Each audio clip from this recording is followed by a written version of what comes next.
ফের ভারতে অনুপ্রবেশের চেষ্টা বাংলাদেশিদের, ঠিক শুনছেন, বাংলাদেশিদের মধ্যে থেকে আবারও ভারতে অনুপ্রবেশের চেষ্টা। আর এবার আর কোনো রেহাই নয়, সরাসরি বিএসএফ এর হাতে মৃত হলেন, অর্থাৎ বিএসএফ এর গুলিতে জখম বাংলাদেশি তরুণ ক্ষমাপ্রার্থী। বিএসএফ এর গুলিতে জখম হয়েছেন বাংলাদেশি তরুণ। ভারত বাংলাদেশ সীমান্তে বিএসএফ এর গুলিতে গুরুতর আহত এক বাংলাদেশি তরুণ, নিহত নয়। সেই সঙ্গে অনুপ্রবেশকারীদের হামলায় গুরুতর আহত হয়েছেন এক বিএসএফ জওয়ানও। যে ছবি আপনারা ইতিমধ্যে দেখতে পাচ্ছেন, ফের ভারতে অনুপ্রবেশের চেষ্টা, ভারত বাংলাদেশ সীমান্তে বিএসএফ এর গুলিতে গুরুতর আহত এক বাংলাদেশি তরুণ। এ বিষয়ে বিস্তারিত কথা বলবো। এই মুহূর্তে রয়েছে আমাদের সঙ্গে আমাদের প্রতিনিধি হিটলার ভৌমিক। হিটলার, কার্যত অনুপ্রবেশের চেষ্টা চলছে অনেকদিন ধরেই, এবার বিএসএফ অ্যাকশন মুডে রয়েছে, কি জানতে পারছো এখন সেই তরুণের শারীরিক পরিস্থিতি কেমন রয়েছে?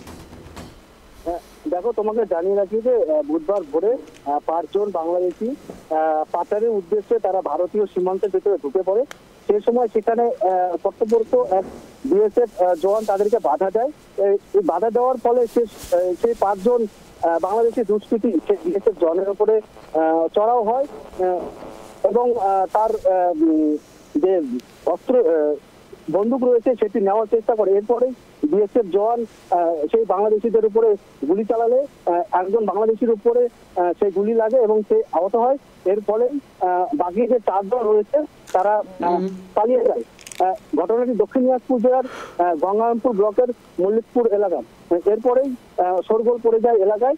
এরপর সেই বিএসএফ জওয়ান ও বাংলাদেশিকে গঙ্গারামপুর সুপার স্পেশালিটি হাসপাতালে নিয়ে এসে তাদেরকে চিকিৎসা করানো হচ্ছে। অঞ্জন, বিএসএফ এর পক্ষ থেকে কোনো রকম কোনো মন্তব্য হিটলার? না, এখন পর্যন্ত তাদের কাছ থেকে কোনো রকম মন্তব্য পাওয়া যায়নি। তারা পুরো বিষয়টি খতিয়ে দেখছে।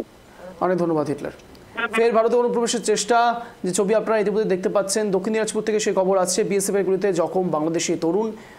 এই মুহূর্তে বড় খবরের দিকে নজর রয়েছে, অনুপ্রবেশকারীদের হামলায় আহত বিএসএফ জওয়ানও।